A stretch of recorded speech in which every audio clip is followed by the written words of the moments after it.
महाराष्ट्र काय कर्नाटक काय सर्वांनी सबस्क्राईब करा खिलार महाराष्ट्राची शान आणि क्लिक करा बेल आयकॉनवर. एन्जॉय. नमस्कार मंडळी, खिलार महाराष्ट्राची शान या यूट्यूब चॅनलवर मी सूरज दिघे आपल्या सर्वांचं सहर्ष स्वागत करतो.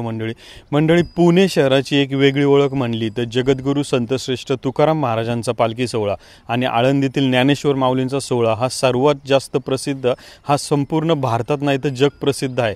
या सोहळ्यासाठी जगाच्या कानाकोपऱ्यातून आपल्याला प्रत्येक भाविक हा पालखी सोहळ्यासाठी येताना दिसत असतो. आणि सर्वात महत्त्वाचं म्हणजे आपण आज ज्या दावणीला आलेलो आहोत त्या दावणीची एक विशेष ओळख सांगायची म्हणली तर यंदाच्या वर्षी तुकाराम महाराजांच्या पालखी सोहळ्यासाठी ज्यांची बैलं सिलेक्ट झाली त्यापैकी एक शेतकरी कुटुंब सध्या आपल्यासोबत आहे. श्री निखिल सुरेश कोरडे, राहणार नांदेड खडकवासला यांच्या दावणीला सध्या मंडळी आहोत. आपण मालकांकडून तर अधिक माहिती जाणूनच घेणार आहोत, पण त्याबद्दल एक थोडक्यात मालकाचं या आत्तापर्यंतचं कशा पद्धतीने खिलार क्षेत्रातलं किंवा हे सर्वात महत्त्वाचं म्हणजे वारकरी संप्रदायातलं कुटुंब आहे कोरडे कुटुंब. आणि शर्यत क्षेत्रामध्ये देखील मोठं नाव आहे आणि शर्यत क्षेत्राबरोबर शेती असेल किंवा आपलं पारंपरिक खिलार संगोपन असेल याच्यामध्ये मोठं नाव कोरडे कुटुंबाचं पुणेमध्ये घेतलं जात असतं. आपण त्यांच्याकडे जाऊया. आणि सर्वात महत्त्वाचं मंडळी म्हटलं तर यंदाच्या वर्षीचा पालखी सोहळा हा सगळ्यात सुंदर आणि पाहण्यासारखा का असतो तर त्याचं विशेष कारण म्हणजे जातीवंत मोठ्या मापाची सुंदर बैल ही पालखी सोहळ्याला, संपूर्ण पालखी सोहळ्यातलं सर्वात मुख्य कोणतं आकर्षण असेल तर पालखी सोहळ्याला ज्या प्रकारची बैलजोडी त्यांनी निवडलेली असते, जे तुकाराम महाराजांचं जे संस्थान आहे त्यातली कमिटी जी बैलांची निवड करत असते त्या बैलांच्या ह्याच्यावरून पालखी सोहळ्याचं सर्वात मुख्य आकर्षण होत असतं. दादा नमस्कार. आज आम्ही या मुलाखतीच्या निमित्त आज तुम्हाला पालखी सोहळ्याला जो महत्त्वाचा सर्वात मोठा मान मिळाला आहे तर आज या मुलाखतीला सुरुवात करण्याच्या अगोदर एक विचारतो की आता गेले आम्ही बरेचसे वर्ष पाहतोय की तुम्ही, तुमचे मित्रमंडळी, कुटुंब असेल, इतर परिवार मंडळी असेल किंवा तुमचं संपूर्ण नांदेड गाव असेल आणि खडकवासला असेल मोठ्या प्रमाणामध्ये गेले कित्येक वर्ष झाले प्रयत्न चालू आहे. यंदाच्या वर्षी जेव्हा संस्थानाकडून कळलं की तुमच्या कुटुंबाचं नाव याच्यामध्ये सिलेक्ट झाले, काय तो क्षण होता, तो भावनिक क्षण होता? मला फोन आला सकाळी तर इतका आनंद झाला मला. विश्वासांचा फोन आला की तुमची बैल, तुम्हाला सेवा करण्याची संधी, ही जगद्गुरू संत तुकाराम महाराज यांच्या रथाची सेवा करण्याची संधी तुम्हाला मिळलेली आहे. त्यावेळेस मला इतका आनंद झाला की माझ्या डोळ्यातून आपोआप अश्रू गळायला लागले. आता तसं पाहिलं गेलं तर आता आम्ही बरीचशी वर्ष झाले पाहतोय हा खरं तर पालखी सोहळ्याला तुकाराम महाराजांच्या पालखीचा सेवा करण्याचा मान जो तुम्हाला मिळाला आहे तो तुमच्यापेक्षा तुमच्याबरोबर असलेली इतर मित्रमंडळी म्हणा किंवा ह्यांच्याकडून मी जास्त प्रमाणात पाहत असतो किंवा तुमचं नाव शर्यतीच्या क्षेत्रात पण मोठ्या प्रमाणात घेतलं जातं. तर तिथं पण आम्ही बघितलं की मित्रमंडळी तुम्ही शर्यतीत जरी असलं तरी पालखी सोहळ्यासाठी आपल्याकडे असलेली मोठ्या मापाची बैल, त्यांचं संगोपन, तर या मित्रमंडळींचं सहकार्य, कोणाकोणाचं सहकार्य याच्यामध्ये सर्वात मोलाचं आहे तुम्हाला? माझी एक ताकद म्हणायचं तर आमचे प्रवीण शेठ सोडकर आणि या पालखी सोहळ्याला बैल लागण्यासाठी मला एक माझा बख्खम आधार अजित शेठ दगडे यांनी मला लय आधार मला बख्खम साथ दिली. त्या माणसाने आम्ही कर्नाटकला बैल आणायला जायचो, रात्रीचं गाडी चालवणे. अजित शेठ उद्योजक एक कामं बिमं असायची तरी पण अजित शेठला फोन केला एक की अजित शेठ या दुसऱ्या मिनिटाला आमच्या तिथं असायचे. नाही बाबा चला जाऊ शेठ, आपण थोडं काम होतं. मी म्हणायचं होतं मग उद्या जाऊ, नाही म्हणायचे चला आजच जाऊन येऊ. अजित शेठची साथ एक मला दगडे कुटुंबियाची लय मोलाची ठरली. आता याच्यामध्ये तुम्ही म्हणले की बैल शोधायला तुम्ही लांब जायचे, आपण किती लांबपर्यंत गेलोय, किती 2-2, 3-3 दिवसाचा प्रवास आता हा केलेला आहे? हे काम सोपं आहे का खूप अवघड काम आहे बैल शोधून आणणं? बैल शोधून आणणं खूप अवघड काम आहे. हे आमची असलेली मुलं शंभूबाजी ग्रुप खडकवासला सगळी मुलं आम्ही जायचो, 2-2 गाड्या 3-3 गाड्या घेऊन जायचो. बैलाला 2-3 वेळा तर आम्ही बैल बघून आम्हाला आवडलीच नाही, 2-3 वेळा आम्ही परत आलो. पण बैल आणली ती टॉपचीच आणली सगळी कर्नाटकवरून. एक घरात जायचो तिथलं संतोष भाऊ होता, राजू शेडगिरी होते व्यापारी नाही का, सातारचे राजू शेडगिरी, संतोष कबुरे यांनी सांगितलं की आपलं आम्ही जायचो आणायचो. त्यांचं पण मोलाचं खूप सहकार्य आहे आम्हाला. आता याच्यामध्ये तसं पाहायला गेलं तर तुमच्या मित्रमंडळींची साथ किंवा सर्वात जिवलग मित्रांची तुमची साथ सर्वात मोठायची, त्याच्याही व्यतिरिक्त एक घरातील इतर तुमचं, आता आम्ही बरंच तुम्हाला गेले कित्येक वर्ष पाहतोय, तुमचं घरातील इतर मंडळी किंवा वडीलधारी मंडळी असतील, बरंचसं त्यांची पण मोलाची साथ आहे. कारण तुम्ही आज जरी दावणीला एवढी बैल असली किंवा शर्यत क्षेत्रामध्ये नंबर हे करत असले तरी लहानपण तुमचं बालपण बरंचसं कठीण काळ गेलेलं आहे. आज घरामध्ये वडिलांचा असेल किंवा इतर सर्व मंडळींचा काय आज या संदर्भातला आनंद आहे?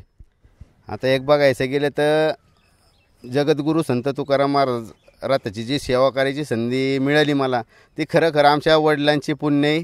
मला वडील म्हणजे बारीक मी असल्यापासून मला पक्वात शिकवाय घेऊन जायचे. तीच पुण्य वारकरी संप्रदायातील एक कुटुंब असल्यामुळं ती सेवा केली, तिचं सेवेचं फळ मिळालं. आज इतका मोठा मान मिळाला, म्हणजे इथून पुढं मला काय मिळलं नाही तरी चालेल, म्हणजे जी अपेक्षा असते माणसाची, काय मिळलं नाही तरी चालेल एवढी एक अपेक्षा माझी मनापासून म्हणजे पूर्ण झाली. मला इथून पुढं काही नाही मिळलं तरी चालेल, म्हणजे आपण माणसाला अपेक्षा असते छोट्या छोट्या गोष्टींची, मोठ्या गोष्टींची, तर त्याच्यातून मला इतकी माझी मोठी अपेक्षा पूर्ण झालेली आहे. मला आता काय भेटलं नाही तरी चालेल.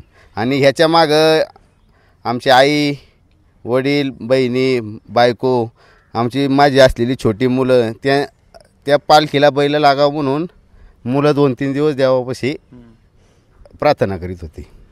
आई म्हणायची लागते ना रे, बायको म्हणायची, बहिणी म्हणायच्या लय लोड नको घेऊ. 2-2, 3-3 दिवस झोपलो नव्हतो, म्हणजे ज्यावेळेस अर्ज केला त्यावेळेस 2-3 दिवस झोपच लागत नव्हती. ज्या दिवशी फोन आला त्या दिवशी सुखाची झोप नाही लागली, म्हणजे इतकं सुख. मग पुढचं सगळं नियोजन बघून मला त्या दिवशी सुखाने झोप नाही लागली. पण आता झोप नाही लागली तरी चालेल, पण ती सेवा करायला मिळाली आहे ती पूर्णपणे ताकदीनेच करणार. धन्यवाद दादा. तर मंडळी, आता आपण परत यांच्याकडे येऊच. एक गोष्ट मला यांच्याबद्दल अजून एक सांगावीशी वाटते की थोडासा भावनिक क्षण आहे हा. म्हणजे वारकरी संप्रदाय हे असं गोष्ट आहे की प्रत्येकाने पालखी सोहळ्यामध्ये चालावं, मग त्यांनी कशाही पद्धतीची सेवा करावी. म्हणजे जो टाळकरी असतो तो टाळ वाजवून सेवा करत असतो, पखवाद वाजवणारा पखवाद वाजवून सेवा करत असतो, आणि शेतकरी कुटुंब हे आपल्या दावणीला असलेल्या बैलांच्या माध्यमातून रथ ओढण्याची सेवा करायला मिळावी. म्हणजे पालखी सोहळ्याचं एक विशेष गोष्ट ॲक्च्युली यांनी निखिल दादांनी एक खूप सोप्या शब्दात सांगितलं की आता इथून पुढं म्हणजे माणसाला प्रत्येक आयुष्यामध्ये छोट्या छोट्या गोष्टीमध्ये एक त्याचा आनंद असतो की मला ही गोष्ट पाहिजे, ही वस्तू पाहिजे, मला ते पाहिजे. पण वारीमधली सेवा करायला मिळणं, वारीमध्ये चालायला मिळणं आणि आज वारीतील पालखी सोहळ्यातील रथ ओढण्याचा मान मिळणं हा खूप मोठा मान आहे. याच्यानंतर कुठल्याही फळाची अपेक्षा माणसाला राहत नाही, कारण सगळं सुख म्हणजे जगायचं कसं आणि कमीत कमी गोष्टीमध्ये वारीमध्ये राहायचं कसं याचं सर्वात मोठं जर कुठं शिकायला मिळत असेल तर ते आपल्या वारीमध्ये मिळत असतं, की ज्याचं एक सुंदर. आणि निखिल दादांबद्दल एक गोष्ट सांगायची झाली तर पैलवान व्यक्तिमत्व आहे, पण घर हे म्हणजे वडील असतील, आजोबा असतील त्यांच्या काळापासून वारकरी सांप्रदायिक कुटुंब आहे. हळवा पण माणूस तेवढाच आहे, पाहताना असं वाटतं की माणूस एकदम रांगडा माणूस आहे, पण तेवढाच भावनिक आणि हे माणूस आहे. कारण आज कसं आहे की प्रत्येकाच्या दावणीला लाख बैल असतील, पण ती बैलं सांभाळणारी आज मी तर म्हणतो त्यांच्यापेक्षा त्यांच्या ही आजूबाजूला आपल्या त्यांची मित्रमंडळी ही जीवाला जीव देणारी माणसं आहेत. म्हणून आज ही सगळी दावण त्यांची खरं तर मी म्हणेल की एकदम भारी सुसज्ज अशी सजलेली दावण आहे. या मित्रमंडळींचं खरं तर आपण कौतुक करूया. आणि एक मित्र जेव्हा नाद करत असतो तेव्हा त्याचे गावकरी त्याला जो आनंद देत असतात, खरं तर तो एक वेगळाच आनंद आहे. आपण सध्या प्रवीण दादांची, दादा नमस्कार.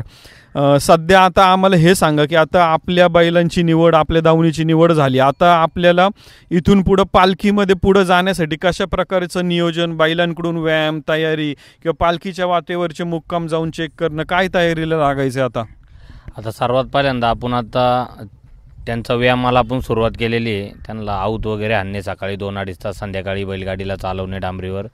त्याच्यानंतर आता आम्हाला जे मागच्या वर्षीचे जे मानकरी आहे त्यांचा सल्ला घेऊन आमचं त्यांच्याशी बोलणं झालेलं आहे. आचार्य असन, गाड्या असत्यान, तर जे मुक्काम असत्यान ते मुक्कामावर एवढे आम्ही 2 दिवसात जाऊन ते मुक्काम फिक्स करून बाकी सगळं नियोजन आम्ही एवढे येत्या 8 दिवसात लावून बाकी बैलांच्या तयारीक 100% लक्ष देणार आहे.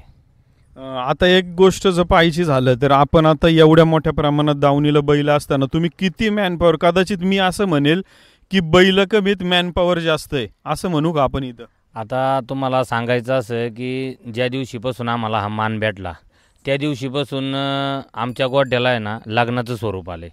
म्हणजे रात्री 2 वाजेपर्यंत, सकाळी 6 वाजता मी येतो इथं, 6 वाजता आम्ही 4-5 जण असतो, तर रात्री 2 वाजेपर्यंत जवळजवळ 25-30 मुलं बसूनच असतात. म्हणजे इथून मुलंच जात नाही. सकाळी 6 ते रात्री 1 वाजेपर्यंत इथं असतं. मग ती मुलं सगळं बैलांचं खाण्याचं, धुण्याचं, पुसण्याचं, त्यांचा व्यायाम, त्यांची मालिश, सर्व ही आपली मुलं घरातलं म्हणून सगळी झटणारी मुलं. शंभूबाजी ग्रुप खडकवासला हे आमचं एक जिव्हाळ्याचं नातं आहे. ती सगळी मुलं आपलं म्हणून इथं गोट्यावरून येऊन सगळं कामाला हातभार लावतात आम्हाला. दादा खूप खूप धन्यवाद. यांनी एक गोष्ट अजून एक मंडळी सांगितली की खरं तर आज मॅनपॉवर मिळणं अवघड गोष्ट आहे, पण आज अशा पण काही कारण माणूस जेव्हा मालक सर्वात जास्त जीव लावतो आणि सर्वात महत्त्वाचं म्हणजे मालक स्वतःहून गोठ्यामध्ये काम करायला लागतो, त्यावेळेस त्याच्या गोठ्यातली इतर जीवलग मंडळी मोठ्या प्रमाणामध्ये काम करत असतात. आपल्यासोबत त्यांचे मग अजून एक सहकारी आहे. दादा नमस्कार. आम्हाला तुमचं नाव सांगा आणि गोठ्यामध्ये जेव्हा आता एवढ्या मोठ्या प्रमाणात बैल असेल मग त्यांचं खुराक असेल किंवा वैरण असेल किंवा त्यांची सोडबंद असेल, दिवसभरातली दिनचर्या काय असते त्यांची? त्यांना सकाळी 6 वाजता बाहेर आणलं जातं उन्हाला, मग रतीब ठेवला जातो. मग रतीब ठेवल्यानंतर थोडा वेळ तसंच उन्हात ठेवतो आणि नंतर 9 वाजता त्यांना खायला टाकतो आपण, वैरण असं काय ते. आणि दुपारी पाणी पाजून 12 वाजता आपण आतमध्ये सावलीला बांधतो. संध्याकाळी 4 वाजता रतीब आणि 7 वाजता त्यांना कुट्टी वगैरे असते, कडबा वगैरे, मग पाणी पाजून त्यांना बांधले जातात. तर मंडळी सर्वात मोठी गोष्ट, आपण आता परत मालकांकडे आलेलो आहोत. मालकांना थोडंसं आपण हे गोष्ट विचारू. मालक आम्हाला थोडंसं हे सांगा की आता खरं तर दावणीला मोठ्या मापाचा बडाव बैल पण तुमच्या दावणीला आहेत, आता पालखीला निवड झाली, पण याच्या व्यतिरिक्त आम्ही तुमचं शर्यत क्षेत्रामध्ये एक वेगळं नाव ऐकलं. बरीचशी बैल तुमच्या नावाने नम्रात गुलाल घेताना पाहिलेली आहे. त्या भागातलं थोडासा अनुभव सांगा, कसा आहे तो अनुभव? त्या भागातला अनुभव एक की आमचा बैल आजारी पडला होता बुलेट. त्या बुलेटची आता आज आठवण येते. त्या बैलाला लंपी झालता. लंपी इतका झालता त्याला की त्याचे पाय बी पार बाद झालते.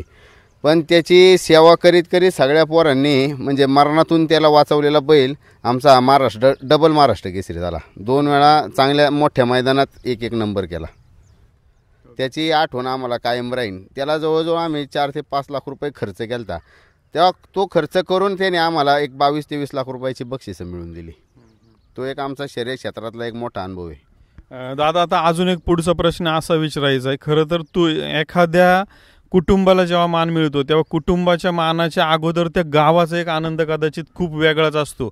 नांदेड खडकवासल्यामध्ये सध्या काय वातावरण आहे? ज्यावेळेस बैल लागली त्यावेळेस पोरांनी स्टेटस ठेवले, त्यावेळेस अख्ख्या गावातील लोकांचे खडकवासला म्हणजे आमच्या भागातील हवेली तालुक्यातील नांदेड झालं, खडकवासला, शिवणे, कोपरे, उत्तमनगर, दायरी, वडगाव दायरी, इकडं माळवाडी, या सगळ्यांचे स्टेटस त्या दिवशी म्हणजे ज्याचा नंबर आहे. आता माझ्याकडं 6-7 हजार कॉन्टॅक्ट आहे. त्या 6-7 हजार कॉन्टॅक्टमध्ये कमीत कमी 5-6 हजार म्हणजे 1,000 लोकांचं सोडलं ना तर सगळ्यांचे स्टेटस बैलांचे त्या दिवशी स्टेटस होते सगळ्यांचे. संपूर्ण खिलार बैलप्रेमी जे मोठ्या मापाची बैल पाळतात ते सर्व मालकांचं एक मला मोलाचं सहकार्य सर्व संपूर्ण. तसेच अखिल भारतीय बैलगाडा संघटना आणि अजित शेठ दगडे, शंभूबाजी ग्रुप खडकवासला, संपूर्ण मित्रपरिवार आणि आमचा संपूर्ण नांदेड समस्त ग्रामस्थ नांदेडगाव यांचं मोलाचं सहकार्य. आता या सगळ्या बैलांना आता पालखीला डांबराचा पण रोड आहे किंवा सिमेंटचे पण रोड आहेत. आता बैलांना पत्री मारणं असेल किंवा डॉक्टरांकडून चेकअप करून घेणं असेल, कुठली तयारी सध्या आपण करतोय? आता डांबराव थोडंसं बैलगाडीमध्ये जरा थोडंसं वजन टाकून आता डांबराव चालवितोय, थोडं कुळवाला हाणतोय, थोडं आपलं आत्ता थोडं हाणतोय. एक थोडंसं पाहुणे मंडळी येऊन बैल बसणं आता पालखीला लागली आहे त्याच्यामुळं जरा थोडासा नाही का थोडा वेळ कमी भेटतोय. ते थोडं 1-1-1.5 तास हाणतोय आपली थोडी. आता किती जण खरं तर आता पालखी सोहळ्याला जेवणाची एक व्यवस्था असती, बैलांची सोडबान असेल, बैल टेम्पोतून नेणं आणणं असेल किंवा बैल जेव्हा पालखी रथाला चालतात तेव्हा त्यांना घेऊन चालणारी मंडळी तुमची असतील. किती जणांची टीम सध्या बनवण्याचं काम, घरातली असतील, मित्रमंडळी असतील, किती जणांचं नियोजन चालू आहे? पण मला एक पुण्याचं काम भेटणार आहे की तरुण मुलांना मी सर्व वारी करायला नेणार आहे. तेवढीच एक इच्छा म्हणजे एक इच्छा तेवढी की सगळ्या तरुण मुलांनी वारीला यावं. एक वेगळाच अनुभव आहे. मी त्या संप्रदायातील असून म्हणजे मला माहिती आहे त्याचा अनुभव काय आहे. त्याच्यामुळं सर्व तरुण मंडळींना मी नेणार. आणि आता आपण दुसरे मित्रमंडळींकडे जाऊया. दादा नमस्कार. निखिल दादांची बैल आता सिलेक्ट झाली, काय आनंद आहे तुमच्यामध्ये त्यांचा? निखिल दादा हे आमच्या घराशेजारी राहणारे. गेले 4-5 वर्षापासून ते खूप जटर होते, आम्ही बघत होतो डोळ्यांनी. आता मी गेले 4-5 वर्ष झालं त्यांच्यासाठी म्हणजे त्यांच्यासोबत फिरतो म्हणजे 24 तास त्यांच्यासोबतच असतो. मग मी बघायचो त्यांची तडफड की बैल लावण्यासाठी किती झटते ते. आता आमचे गेले दगडूशेठला असते, शंकर महाराज असते, स्वामी समर्थ मठात असतात. त्यांची एक मनापासून इच्छा होती की जगद्गुरू संत तुकाराम महाराज पालखीला बैल लागावी. गेले 4 वर्ष झालं. ह्या वर्षी 2024ला आम्हाला मान मिळाला. खूप आनंदाची बातमी झाली आणि शेठला एवढा आनंद झाला की आम्ही डोळ्याने बघत होतो की शेठचा आनंद डोळ्यातनं दिसत होता की शेठला हे झालं आहे म्हणून. धन्यवाद दादा. मालक, आता अजून एक तुम्हाला असं विचारायचं आहे की आता पालखी सोहळ्याला तुम्ही स्वतः जाणार आहात का आणि किती दिवसांच्या सुट्टीचं नियोजन करताय मग जाण्यासाठी? जाणार आहे पालखीला, 1 महिन्याचं नियोजन करणार आहे. रिटर्न हल्ल्यापासून येस्तोपर्यंत परतीवारीपर्यंत सगळी करणार आहे वारी. खूप खूप धन्यवाद मालक. मालक, आम्हाला तुमचं एकदा नाव, गाव आणि फोन नंबर सांगा. नमस्कार, मी निखिल सुरेश कोरडे, नांदेड सिटी खडकवासला. माझा नंबर आहे 9892668702. तुम्हाला पण विनंती आहे सर्वांनी तुम्ही वारीला यावे. अशा प्रकारची बैल ही तुम्हाला पाहण्यासाठी महाराष्ट्र नाही तर कर्नाटकमध्ये जावं लागत असतं. आज एवढी मोठी दावण आपल्या पुणे शहरामध्ये आहे, ती पाहायला तुम्ही संपूर्ण कुटुंबासहित आवर्जून येणं गरजेचं आहे. तर नक्की या दावणीला देखील भेट द्या. आणि सर्वात महत्त्वाचं, खिलार महाराष्ट्राची शान यूट्यूब चॅनल सबस्क्राईब करायला विसरू नका मंडळी. खूप खूप धन्यवाद. खिल्लार महाराष्ट्राची शान.